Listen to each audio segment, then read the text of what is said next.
वो सही नहीं चल रही है। खास करके पिछड़े वर्ग के लिए, निषाद समुदाय के लिए और ज्यादा हानिकारक हो गई है। हम ये कह सकते हैं कि आज सबसे ज्यादा पतन की स्थिति में अगर कोई है, सबसे ज्यादा राजनीतिक पतन किसी का अगर हो रहा है, सबसे ज्यादा भागीदारी से कोई वंचित है, तो निषाद समुदाय का, मछुआ समुदाय के लोग हैं।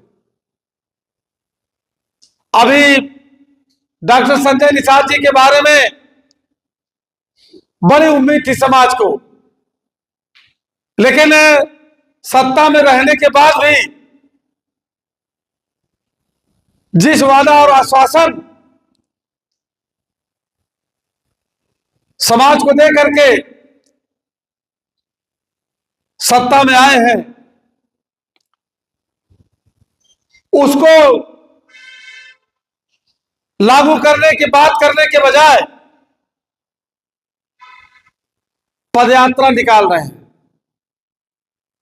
तो इससे जाहिर हो रहा है, आज अदना से अदना आदमी भी इस बात को समझ रहा है कि जो व्यक्ति सरकार में बैठा है, जो मंत्री है, वो पदयात्रा निकाल रहे हैं।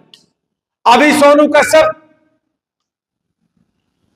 की हत्या की जाती है, जिंदा जलाया जाता है उनको, सरकार में मंत्री है, लोगों से कहते हैं कि पुलिस ने हमको रोक दिया वहां जाने से। मतलब इस तरह की बातें जो कर रहे हैं, अभी भोला भाला समाज जो था वो धीरे धीरे समझ गया है, समझ रहा है। और इसीलिए लोग हमसे बार बार आग्रह कर रहे हैं कि संजय निषाद का विश्वास समाज से उठ चुका है। लेकिन मैं आप लोगों को बताना चाहता हूं, इस अयोध्या की धरती से मैं यह बात बताना चाहता हूं कि मैं इतना हमारे अंदर समझदारी, इतनी चेतना हमारे अंदर है कि जब तक हम जातियों में अपने अपनी जात की बात करेंगे, जब तक हम बहुमत की बात नहीं करेंगे, जब तक हम जातिगत आधार पर, जब तक हम अपनी जात के आधार पर सत्ता में आने का ख्वाब देखेंगे, तब तक हमारी यही दशा होगी। इसलिए हमको जात की बात करने के बजाय जमात की बात करनी है, बहुमत की बात करनी है।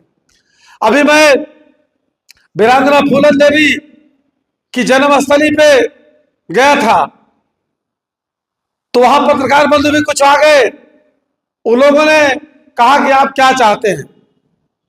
तो हमने कहा कि हमने इतिहास में पढ़ा है, यह देश हमारे पुरखों का था, हमारे पुरखों का राजपाट था यहां, आज हमारे पास नहीं है। लोकतंत्र में हम उसको पुनः हासिल करेंगे, अपने लोगों को प्रधानमंत्री और मुख्यमंत्री बनाना चाहता हूं।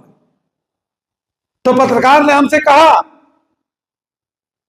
कि आपकी जात का बहुमत नहीं है। हमने कहा कि जब आप जात के बहुमत की बात करते हैं, तो अब मैं जानना चाहता हूं आपसे कि दिल्ली में केजरीवाल की जात की संख्या कितनी है, आप बता दीजिए। देश भारत के अंदर नरेंद्र मोदी जी की जात की संख्या कितनी है, आप बता दीजिए। या योगी जी जो इस समय प्रदेश के मुख्यमंत्री, उनकी जात की संख्या कितनी है। तो हमने कहा ये बातें हमारे लोगों में कह करके हीन भावना पैदा की जाती है कि आपके जात की संख्या कम है। हम कहते हैं कि जात की बात ही हम कहां मोस्ट वाले करते हैं।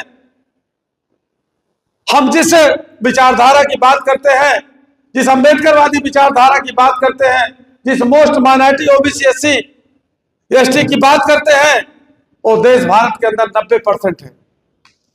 तो इसलिए हम लोग अगर इस विचारधारा पे चलेंगे तो हम कामयाबी हासिल कर लेंगे और हम अपने खोए हुए राजपाट को पुनः प्राप्त कर सकते हैं। इसके लिए आप लोगों के बीच में आया हूं। अगर आप भी इस बात से सहमत हैं, जैसे एक होती बात कि हम कोई कहीं कहे कोई कहीं कहे, कहावत है मुंडे मुंडे मतर भिन्ना। हमारे आपके मत अलग भिन्न भिन्न है, लेकिन किसी एक मुद्दे पर हम लोग सहमत होते हैं। और अगर हम इस मुद्दे पर सहमत होते हैं कि देश भारत में अपने पुरखों का खोया हुआ राजपाट हमको हासिल करना है, अगर इस मुद्दे पर हम सहमत होते हैं, आप भी सहमत होते हैं, आप भी सहमत होते हैं, एक उद्देश्य बनता है, विचारों का मिलन होता है, हमारे आपके विचारों का मानसिक मिलन होता है। और जब विचारों का मानसिक मिलन होता है तो उस विचार पर काम होता है। इसलिए हम आज अयोध्या में आप लोगों के बीच में ये बात विचार, हालांकि बहुत ठंडी आज है, उसके बाद भी आप लोग यहाँ उपस्थित हुए। आप लोगों का विचार लेकर के अगली मीटिंग हमारी प्रयागराज में है 8 फरवरी को। उसके बाद की 15 फरवरी को मीटिंग हमारी गोरखपुर में है। तो हम अभी जा करके हम लोग, हमारे साथी भाई रामानंद जी और हमारे और साथी जो है, जा करके इस बात का पता लगाएंगे, इस बात की जानकारी करेंगे कि समाज के लोग क्या चाहते हैं, कैसे चाहते हैं। अगर ये जो पिछड़े लोग हैं आज राजनीतिक क्षेत्र में सबसे पीछे हैं, सामाजिक क्षेत्र में सबसे पीछे हैं, आर्थिक क्षेत्र में सबसे पीछे हैं, अगर हम इनको अम्बेडकरवादी रास्ते पर चलने के लिए, हम बहुमत के रास्ते पर चलने में कामयाब हो गए, जोड़ने में कामयाब हो गए, तो आने वाले समय में हमारे पुरखों की विरासत प्राप्त हो जाएगी। इसी आशा और विश्वास के साथ हम अपनी